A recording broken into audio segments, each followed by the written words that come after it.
Hello everyone, welcome to Indian travel guide. నేను మీ GVR అండి. ఈరోజు వీడియో మేఘాలయలో షిల్లాంగ్ నుంచి షోహ్రా అంటే చిరపుంజి సైట్ సీయింగ్ అండి. ఏమండి ఇదంతా కూడా ఏంటంటే ఈ డే ట్రిప్ అంతా కూడా అండి 600తో కూడా వెళ్ళొచ్చు. ఏమండి నేను మళ్ళీ చెప్తాను, మీరు నన్ను వేసుకోవద్దు కామెంట్లో. మనిషికి 600 అండి. అలా కాదు మేము నలుగురు ఉన్నామంటే కార్లో కూడా వెళ్ళొచ్చు. ఈ డే ట్రిప్లో అంటే ఈ షోహ్రా చిరపుంజి సైడ్ ఏమేమి ఉన్నాయి, ఎలాంటి అద్భుతమైన విశేషాలు ఉన్నాయి. ఏమండి మీరు వెళ్తారండి, మీరు చూస్తారండి, అక్కడ విశేషం ఏంటో అర్థం కావాలిగా. అందుకనే ఇండియన్ ట్రావెల్ గైడ్ అంతా శోధించి పరిశోధించి మీకు వివరంగా చెప్తానండి. మీరు వీడియో మొత్తం చూడండి, మీకు అప్పుడు అర్థం అవుతుంది అనమాట. ఈ వీడియో చూడటం వల్ల మీరు ఆ ప్లేస్కి వెళ్ళినప్పుడు ఓహో ఇది అని మీరే పక్క వాళ్ళు చెప్పగలుగుతారు. చూడండి అక్కడ టూరిజం వాళ్ళు ఇది కూడా ఉంది. మీరు 600తో కూడా వెళ్ళిపోవచ్చు. అలా కాకుండా విడిగా అయితే కనుక చెప్పాను కదండి, మీరు ఎలా అయితే అలా వెళ్ళొచ్చు. నేను ప్రతిదీ కూడా ఏం చేస్తానంటే ఆ ప్లేస్ అనేది పైన నేను రాస్తున్నానండి. ఎందుకు అంటే కనుక ఆ ఇంగ్లీష్ స్పెల్లింగ్ తెలుగులో పలికేటప్పుడు అర్థం మారిపోద్ది. నేను ఇంకొకసారి మళ్ళీ చెప్తున్నానండి, మీరు మేఘాలయ వెళ్తే మీరు ఏ వైపు వెళ్ళినా సరే మార్నింగ్ బయలుదేరుతారు, ఈవినింగ్ షిల్లాంగ్ వస్తారు. అలా ఉంటుందండి. ఏమంటే ఫస్ట్ షిల్లాంగ్ నుంచి మనం బయలుదేరగానే 13 కిలోమీటర్ల దూరంలో 13 కిలోమీటర్ల దూరంలో వ్యూ పాయింట్ వస్తుందండి. ఏమంటే ఈ వ్యూ పాయింట్ దగ్గర మీరు జిప్ డ్రైవింగ్ కూడా చేయించండి. చాలా చాలా అద్భుతంగా ఉంటాయి. అన్ని వి ఆకారపు కొండలు ఉంటాయి. ఇవన్నీ కూడా మీరు అక్కడ ఎంతసేపు కావాలంటే అంతసేపు స్పేర్ చేయొచ్చు. అట్లాగే కనుక మీరు విడిగా వెళ్ళారనుకోండి కిందకు కూడా వెళ్ళొచ్చండి. అట్లాగే ఏంటంటే కనుక మీరు కనుక టూరిజం దాంట్లో వస్తే కనుక మీరు కింద దాకా వెళ్ళలేరు. జస్ట్ మీకు అక్కడ టైం ఇస్తారు. ఆ వ్యూ పాయింట్ చూసుకోవటం, ఆ పక్కన రెస్టారెంట్లు ఏమన్నా ఉంటే కనుక స్నాక్స్ లాంటివి తీసుకోవటం, అవన్నీ చూడటం. అక్కడ రకరకాల ఫ్రూట్స్ అమ్ముతారు 10 రూపీస్కి. మీరు ఏంటంటే ఈ ఆయిల్ ఫుడ్ ఇవన్నీ తినకుండా ఫ్రూట్స్ మీద ఎక్కువ కాన్సన్ట్రేషన్ చేయండి. అలాగే ముఖ్యమైన విషయం ఏంటంటే మేఘాలయ టూర్లో మీరు వెళ్ళినప్పుడు ఎక్కడైనా సరే మీరు లంచ్ అనేది ప్రిపేర్ చేయొద్దు. లంచ్ ప్రిపేర్ చేశారంటే చాలా ఇంపార్టెంట్. ప్లేస్లు మిస్ అయిపోతారు. ఎందుకంటే మేఘాలయలో ఏంటంటే మేఘాలయ నగరంలో మీకు ఏంటంటే కనుక జస్ట్ 2-3 మీకు మంచు కప్పేస్తుంది. ఆ ప్లేస్ ఏం కనపడదు. అందుకని ఎక్కడ టూరిజం వెళ్ళినా మీరు విడిగా వెళ్ళినా సరే మ్యాక్సిమం ఏంటంటే లంచ్ 3-4 అవుతుంది. అది ఒకటి గుర్తుపెట్టుకోండి, అది చాలా ఇంపార్టెంట్. అందుకే ఏంటంటే దొరికిన ప్రతి చోట ఫ్రూట్స్ ఎక్కువ తీసుకోండి. ఏమంటే ఈ వ్యూ పాయింట్ అనేది ఏంటంటే మన చిరపుంజి వెళ్ళే హైవే మీద ఉంటుంది కాబట్టి జాగ్రత్త. ఈ వ్యూ పాయింట్ దగ్గర చూసేటప్పుడు, ఈ రోడ్డు దాటేటప్పుడు చాలా అలర్ట్గా ఉండండి. పిల్లలు ఉంటే ఇంకా చాలా జాగ్రత్తగా ఉండండి. ఎందుకంటే హైవే రోడ్డు కాబట్టి. చూడండి అక్కడ అంతా కూడా ఎంత అద్భుతంగా ఉందో మీరు అలా చూస్తూ ఉండండి. ఆ వ్యూ పాయింట్ అంతా చూడండి. చెప్పా కదా జిప్ డ్రైవింగ్ అని చెప్పేసి. ఇదంతా తర్వాత మనం ఎక్కడికి వెళ్తున్నాము, నెక్స్ట్ ఏం చేస్తామంటే మనం రామకృష్ణ మ్యూజియం ప్లస్ ఒక అద్భుతమైన జలపాతం ఉంటుందండి. చాలా చాలా బాగుంటుందండి. ఆ జలపాతం యొక్క అద్భుత విశేషాలు కూడా చెప్తాను. ఈలోగా ఏంటంటే కనుక మీరు చక్కగా ఏంటంటే ఆ పక్క ఈ పక్క కూడా ఆ మేఘాలయ అందాలని, ఆ పచ్చిక బయళ్ళు కావచ్చు, ఆ రోడ్లు కావచ్చు, ఆ పర్వతాలు ఎంతో అద్భుతంగా ఉంటుందండి. అసలు వెళ్తుంటే ఆ చల్లటి గాలి ఎంత మనోహరంగా ఉంటుందో. ఏమంటే సంవత్సరంలో ఒకసారైనా కొన్ని రోజులు టూర్ చేయాలండి. అలా చేయడం వల్ల మనకి ఏంటంటే ఆయుష్ పెరుగుతుంది, ఆరోగ్యం పెరుగుద్దండి. చాలా చాలా డిఫరెన్స్ వస్తుందండి. అది చూడండి, చూసుకుంటూ వెళ్ళండి.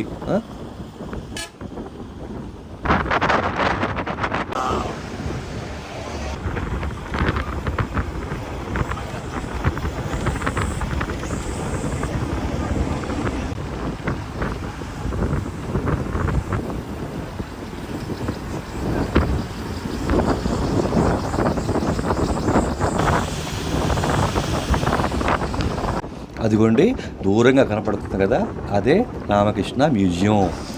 చూడండి రామకృష్ణ మ్యూజియంకి మనం సిటీలోంచి వెళ్తూ ఉండి మీరు ఇంకా ముఖ్యంగా గుర్తుపెట్టుకున్న విషయం ఏంటంటే ఇక్కడ మీరు పార్కింగ్ చేస్తారు కదండి, మీరు ఏంటంటే కనుక గ్రామంలోకి వెళ్ళకూడదండి. ఎవరేం చేశారో మనకు తెలియదు. ఆ గ్రామస్తులు మాత్రం బోర్డు పెట్టేశారు ఎవరు రాకూడదు అని చెప్పి. చక్కగా మీరు ఏంటంటే ఆ రామకృష్ణ మ్యూజియం పక్కనే మ్యూజియం ఉంటుంది.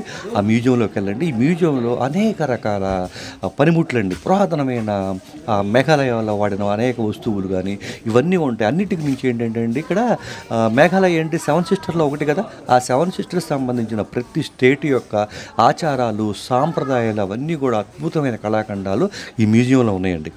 మీరు చూడండి. దీని తర్వాత దగ్గరలోనే వాటర్ ఫాల్ ఉంటుంది. ఆ వాటర్ ఫాల్ దగ్గర ఒక అద్భుతమైన ఒక గాథ ఉందండి. నేను అందుకే చెప్తానండి, ఎందుకంటే ఒక ఇండియన్ ట్రావెల్ గైడ్.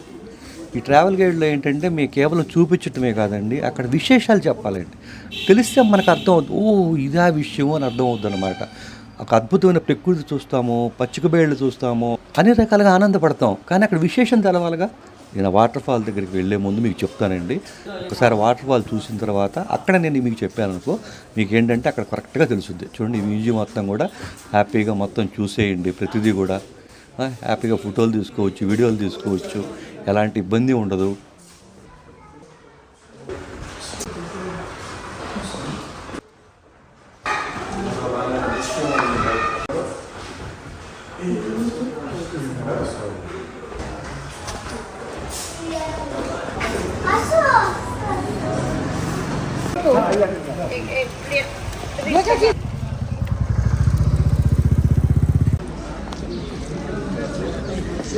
అదిగోండి, మనం ఇక్కడి నుంచి ఈ సైడ్ నుంచి మనం వాటర్ ఫాల్కి వెళ్ళిపోతామండి.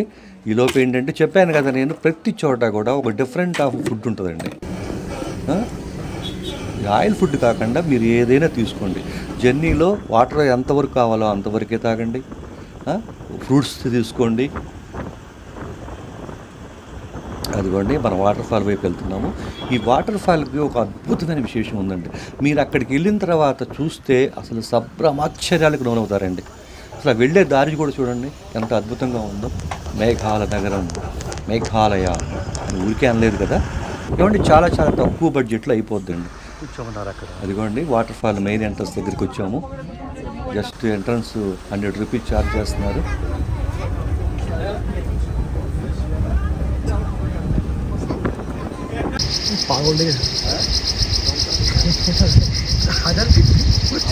అదిగోండి వాటర్ ఫాల్. ఈ వాటర్ ఫాల్ చూడండి ఎంత ఇదిగా ఉంటుందో.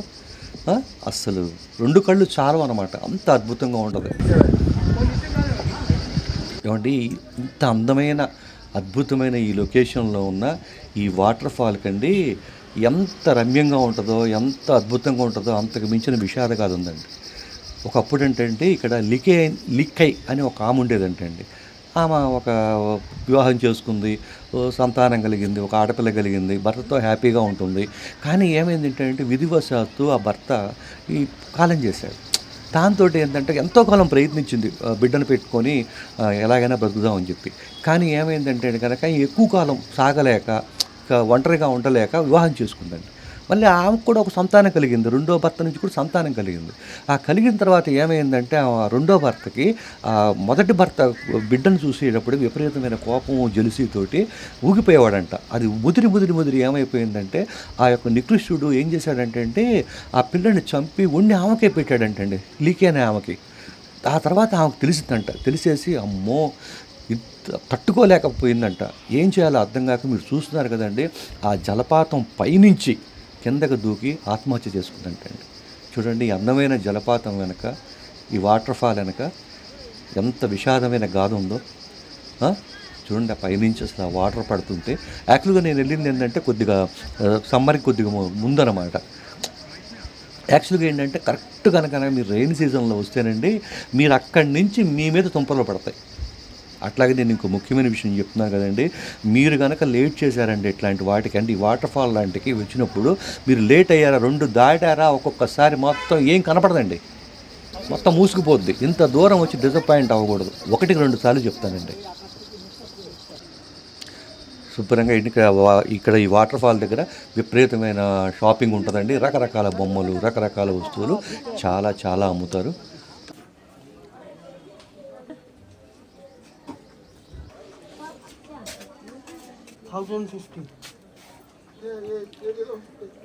షాపింగ్ని కూడా బాగా ఎంజాయ్ చేయొచ్చు. ఎక్కడికి వెళ్ళినా సరే కాస్త మీరు ప్లెజెంట్గా చక్కగా మొత్తం అంతా చూడండి. బార్గెనింగ్ చాలా కామను. చెప్పాను కదండి, ఫ్రూట్స్ అనేవి చాలా ఇంపార్టెంట్. ఆ తర్వాత మనం ఇక్కడి నుంచి ఎక్కడికి వెళ్తున్నాం ఏమండి, మొత్తం దాదాపు 8 ప్లేసులు చూడొచ్చు. అన్నీ చాలా చాలా ఇంపార్టెంట్ ప్లేసులు అండి. మీరు మళ్ళీ చెప్తున్నాను, 600 రూపీస్ తోటి మనిషికి మీరు టూరిజం దారిలో కూడా వెళ్ళొచ్చు. మీకు ఏమి ఇబ్బంది లేకుండా చక్కగా దింపుతారు, మళ్ళీ తీసుకొస్తారు, దింపుతారు, తీసుకొచ్చేస్తారు. ఆ తర్వాత మనం ఇక్కడ ఈ వాటర్ ఫాల్ అంతా చూసుకున్న తర్వాత మనం ఎక్కడికి వెళ్తున్నాము, మౌసమ్ కేవ్కి వెళ్తున్నామండి. ఏమండి, ఈ కేవ్ అండి చాలా అద్భుతంగా ఉంటుందండి. అసలు మీరు ఊహించలేరన్నమాట. అసలు ఈ కేవ్లోకి మీరు వెళ్దాం అనుకున్నప్పుడు ఏం చేస్తారంటే మీరు అస్సలు ఆలోచించదు. వెళ్ళగలమా లేదా ఇట్లా ఏం ఆలోచించొద్దు. ఎవరైనా సరే చక్కగా ఈ కేవ్లోకి వెళ్ళొచ్చు. కొద్దిగా నడవాల్సి ఉంటుంది, పెద్ద విశేషంగా ఉంటుందండి. మీరు హ్యాపీగా వెళ్ళిపోవచ్చండి. ఏమండి ఇదంతా కూడా అండి సున్నపురాయి కోతలతో సహజ సిద్ధంగా ఏర్పడిందండి. మీరు ముందుకెళ్తారు కదా, మీరు చూస్తారండి అసలు ఎంత అద్భుతంగా ఉంటుందంటే లోపలికి వెళ్తే మనం మరో లోకంలోకి వెళ్ళామన్నట్టు అనిపిస్తుంది. ముఖ్యంగా ఏంటంటే అండి ఇక్కడ షూ వేసుకోండి కంపల్సరీ. ఈ శిలజాల మధ్య నడిచేటప్పుడు చీకటిగా ఉంటుందండి. మీరు ఏం చేస్తారంటే కొద్దిగా జాగ్రత్తగా నడవండి. పెద్ద దూరమే ఉంటుందండి. మీరు ఎంట్రన్స్ చూసి అమ్మ వెళ్ళలేమేమో అలా ఇలా అనుకోవద్దు. నేను అందరి గురించి చెప్పాలి కదండి, మీరు ఆలోచించండి. అట్లాగే ఏంటంటే అండి మీరు లోపలికి వెళ్ళాక ఆ పైనుంచి వాటర్ కూడా పడుతూ ఉంటుంది, జారుద్ది, ఇలాంటి చిన్న చిన్న జాగ్రత్తలు అనమాట. ఎవరైనా ఈజీగా వెళ్ళిపోవచ్చు. అట్లాగే ఏంటంటే మీరు ముందు వాళ్ళు లేదా వెనక వాళ్ళు కానీ తొందర పెడుతుంటే వాడిని వెళ్ళనివ్వండి. మీరు నిదానంగా వెళ్ళండి, అసలు కంగారు పడొద్దు అనమాట. చెప్పులతో మాత్రం వెళ్ళొద్దండి. మీరు ఇదంతా మీరు ఇలా చూసుకుంటూ వెళ్తుంటే కనుక అసలు ఏదో ఒక ఎక్కడ అసలు మన మానవలోకంలో ఉన్నామా ఇంకెక్కడ ఉన్నామా అన్నట్టు అనిపిస్తుంది. అట్లాగే ఏంటంటే పెద్ద పెద్ద నిధి సంబంధించిన సినిమాలు చూస్తుంటాం కదా, గుహలు, అట్లాంటి వాటిలో కూడా వెళ్ళినట్టు అనిపిస్తుందండి. ముఖ్యంగా తలకి కొద్దిగా తగిలే అవకాశం నేను ఒకళ్ళిద్దరిని చూసా, జారటం ఒకటి. ఇది అస్సలు మీరు కంగారు పడొద్దు, భయపడొద్దు. ఇవన్నీ కూడా సహజ సిద్ధంగా ఏర్పడాయి. అట్లాగే ఏంటంటే ఇక్కడ దగ్గరలో ఇంకో కేవ్ కూడా ఉందండి. కాకపోతే ఏంటంటే అది ఇంకా చాలా పెద్దది, అది చాలా పెద్దది అన్నమాట. కాస్త ఇంట్రెస్ట్ ఉంటే కూడా మీరు అది కూడా చూడొచ్చు. ఈ పక్కన అది కూడా ఇన్ఫర్మేషన్ ఉంటుంది. చూడండి ఎలా వెళ్తున్నారు చూడండి. మనమేనండి వెళ్ళాలా వద్దా అది ఇది ఆలోచిస్తారు. ఫారినర్స్ చూసారనుకో టక టక టక వెళ్ళిపోతారు. వాళ్ళు ఏది పెద్దవాళ్ళు చిన్నవాళ్ళు ఏజ్ అది ఇది ఏం ఆలోచించరు. మనం కూడా అలా వెళ్ళాలండి. అది ముందు మన వెనకోళ్ళు భయపడతారు, మనం కాదు. మనం కరెక్ట్గానే వెళ్తాం. వెళ్ళగలవాలి లేదా, జాగ్రత్త, తడి ఉంటుంది, ఏందేందో చెప్తారు. అక్కడ ఎంతమంది వెళ్ళారు, లక్షల మంది వెళ్ళారు, అందులో మనం ఒకళ్ళము, అంతేనా కదా. గుహలోకి వెళ్తున్నప్పుడు కూడా మీరు ఏం చేస్తారు అంటే ఎప్పుడో ఈ పొద్దున ఆలోచించకండి. ఎక్కువ టైం ఏం పట్టదు. జస్ట్ మీరు మ్యాక్సిమం ఎంత నిదానంగా నడిచినా 20-25 మినిట్స్ లోపు నడుస్తుంది. మీరు వెళ్ళటం కాదు, ఆ చుట్టూ ఉన్న పరిసరాలు గమనించండి. అక్కడ సున్నపురాయి ఇవన్నీ కూడా. ఇక్కడి నుంచి ఏం చేస్తున్నామంటే మనం మోటో ట్రిప్ అంటారు కదా, మోటో ట్రిప్కి వెళ్తున్నామండి మనం. ఏమండి మోటో ట్రిప్కి వెళ్ళగానే మీరు అక్కడ చూడగానే పాము ఏంటిది పెద్ద గుండ్రాయిలాగా ఉంది అనుకుంటారండి. అలా ఉంటుందండి. నేను చెప్పా కదా మన ఛానల్లో, మన ఇండియన్ ట్రావెల్ గైడ్లో ప్రతిదీ విశేషం చెప్తామని అక్కడికి వెళ్తాము. అక్కడ ఏదో రాసి ఉంటుంది, చూస్తారు, భలే ఉంది అనుకుంటారు, చుట్టూ చూస్తారు, వచ్చేస్తారు. కానీ అక్కడ గాథ ఉంటుంది కదా, ఆ గాథ చదవాలి కదా. ఏమంటే ఒకప్పుడు అండి రాక్షసుడు ఉండేవాడండి. ఆ రాక్షసుడు ఏంటంటే ఆ చుట్టుపక్కల ఆటవీకులు అందరినీ కూడా తినేయటం బిగించేశాడండి. దాంతో వాళ్ళు ఏం చేశారంటే అయ్యా బాబు మా వల్ల కాదు, మీతో పడలేకపోతున్నాము అని చెప్పేసి రోజు ఎవరిని పంపిస్తాము, ఫుడ్ పంపిస్తాము అని చెప్పారండి. సరే పంపించండి, మిమ్మల్ని ఏం చేయనండి అన్నాడండి. ఆ తర్వాత ఆ ఫుడ్ తినటం బిగించేశాడు, ఆ తర్వాత ఆళ్ళను కూడా తినటం బిగించేశాడు. వాడి బాధ తట్టుకోలేక దాంట్లో ఏంటంటే పాషాణం అంటే విషం కలిపి వాళ్ళు పెట్టారండి. దాంతో ఆ రాక్షసుడు ఏం చేశారంటే భీకరంగా అరుస్తూ అలాగా రాయిగా మారిపోయాడంటే అండి. అక్కడ ఉన్న తెగల వాళ్ళు కానీ అక్కడ ఆచారాలు కానీ సాంప్రదాయాల ప్రకారం అక్కడ ఉన్న గాథ అది. ఎవరు నేను ఎప్పుడు కూడా ఒక మాట చెప్తానండి, మనం ఎక్కడికి వెళ్ళినా ఏం చేసినా సరే మనం ఎప్పుడు కూడా అక్కడ ఆచారాలు సాంప్రదాయాలను ఆ తర్వాత నెక్స్ట్ మనం ఏంటంటే దగ్గరలో ఉన్న ఒక పార్క్ దగ్గరికి వెళ్దామండి. ఫారెస్ట్ సంబంధించిన దాంట్లో ఉంటుందండి ఇదంతా కూడా. అక్కడ మీరు లోపలికి వెళ్ళి చూడొచ్చు. కానీ ఇక్కడ ముఖ్యమైన విషయం ఒకటి చెప్తానంటే అండి, మీరు ఈ ఫారెస్ట్ ఎన్విరాన్మెంట్ మీరు వెళ్ళండి. అక్కడి నుంచి ఏంటంటే మీకు ఒక చిన్న వాటర్ ఫాల్ లాంటిది లాంగ్ టైంలో కూడా కనపడుద్ది. కాకపోతే ఏంటంటేనండి ముఖ్యమైన విషయం ఏంటంటే ఇక్కడ కనుక మీరు టైం లేకపోతే మీరు ఇమీడియట్గా మీరు సెవెన్ సిస్టర్స్కి వెళ్ళిపోండి. సౌండ్ సిస్టమ్ అనేది చాలా ఇంపార్టెంట్. ఎందుకంటే కనుక మనం మేఘాలయ వచ్చినప్పుడు మెయిన్ మొట్టమొదటి వరుసలో ఎవరైనా అడిగినా ఏమన్నా చూడాలనిపించినా ఫస్ట్ 2 ప్లేసులు ఉంటాయి. ఒకటి దౌకి, అది ఈ సైడ్ కాదండి, చిరపుంజి సైడ్ కాదు, ఇంకో సైడ్. సో మన ఈరోజు ఏంటంటే ఈ సైడ్ అంటే సొహరాను చిరపుంజి సైడ్ వచ్చేటప్పటికల్లా సెవెన్ సిస్టర్ వాటర్ ఫాల్ ఉందండి. చాలా చాలా ఇంపార్టెంట్. టైం ఉంటే కనుక చూడండి పార్కు, లేదు అంటే కనుక ఇమ్మీడియట్గా మీరు సెవెన్ సిస్టర్కి వెళ్ళండి. సెవెన్ సిస్టర్కి ఎందుకు వెళ్ళమని అని చెప్తా అంటే అండి, మేఘాలయ నగరంలో మీకేంటంటే కనుక అండి 2:30 కల్లా మీకు ముగ్గు కప్పేస్తుంది. ఇంకా చలికాలం అయితే చెప్పక్కర్లేదు, అంత దారుణంగా ఉంటుందన్నమాట. అందుకే లంచ్ కూడా నేను చెప్పాను మీకు, సాయంత్రం చివరిలోనే పెడతారు. ఇప్పుడు కారులో వెళ్ళినా, మీరు టూరిజం ఆఫీస్లో అయినా కానీ లంచ్ మీరు 1:30కి ఏం ఆపరండి మేఘాలయాలో. మీరు ఎక్కడికి వెళ్ళినా సరే మీరు సాయంత్రం 3:30, 4, 5, 4:30 అవ్వాల్సిందే. అందుకే నేను మధ్యలో ఫుడ్స్ అయిన తినమన్నా. చూడండి ఇప్పుడు ఆ టైం చూడండి, మీరు చూస్తుంటే సెవెన్ సిస్టర్ వాటర్ ఫాల్ 2:30 అయింది టైం. అప్పుడు 2:30కి నేను వెళ్ళి అప్పుడు హడావుడికి వెళ్ళినా సరే జస్ట్ ఇలా చూసేటప్పటికి మొత్తం మబ్బు కమ్మేసిందండి. జస్ట్ నాకు ఒకే ఒక వాటర్ ఫాల్ కనపడింది. టైం 2 అయింది. రెండోది కూడా నాకు కనపడలేదు.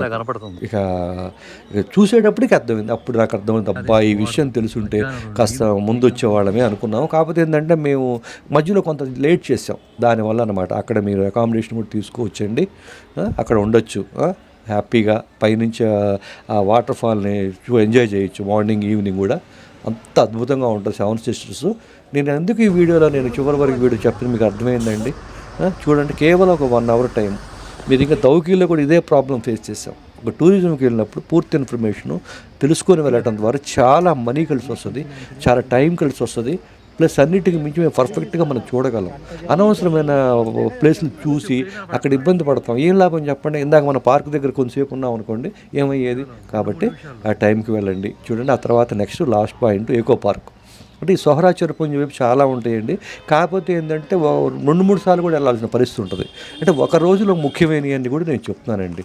లాస్ట్లో ఏకో పార్క్ దగ్గరికి వెళ్ళిపోతే ఇక్కడి నుంచి మనం డైరెక్ట్గా మనం షిల్లాంగ్ వెళ్ళిపోతాం. దాదాపు ఎక్కువ మంది కూడా భోజనం అంతా కూడా ఇక్కడ ఏకో పార్క్ దగ్గరే చేస్తారండి. భోజనం అయితే అప్పటికి 3-4 అయిపోద్దేమో, మనకి ఆకలి నకనకలాడుద్ది. ఎందుకంటే మ్యాక్సిమం 3:30-4 ఏకో పార్క్ దగ్గర నుంచి మనం షిల్లాంగ్ వెళ్ళిపోవాలి. అప్పటికే షిల్లాంగ్ వెళ్ళేటప్పటికల్లా మనకి 7:30-8 కూడా అవుతుంది. కాబట్టి మీరు గుర్తుపెట్టుకోండి, రిటర్న్ అవుదాం అనుకున్నప్పుడు ఏకో పార్క్ దగ్గర 3:30-4 లంచ్ చేసేసి అక్కడి నుంచి మీరు బయలుదేరండి. లేదా ఆ పరిసరాలు ఎక్కడన్నా కనుక ఉంటే అక్కడి నుంచి మీరు రిటర్న్ అవడానికి ప్రయత్నించండి. రాత్రికి మనం షిల్లాంగ్ చేస్తాం. నేను మళ్ళీ చెప్తున్నానండి, షిల్లాంగ్లో మనం మేఘాలయ షిల్లాంగ్లో దాదాపు 5 వైపులు అంటే 5 రోజులు కేటాయిస్తే మొత్తం దేవాలయాలు, హనీమూన్ ట్రిప్లు, ట్రెక్కింగ్ అన్నీ చూడొచ్చు. లేదు అనుకుంటే 3 రోజులు 2 రోజులు చూడండి. నెక్స్ట్ వీడియో దౌకీ సైడ్ అండి. దౌకీ సైడ్ అది చాలా అద్భుతంగా ఉంటుంది. అట్లాగే ఏంటంటే షిల్లాంగ్లో మీరు ఏం చేస్తారు అంటే కనుక నైటు షాపింగ్ ఉంటుంది, మంచి స్ట్రీట్ ఫుడ్ ఉంటుంది, చక్కగా హ్యాపీగా ఎంజాయ్ చేయండి.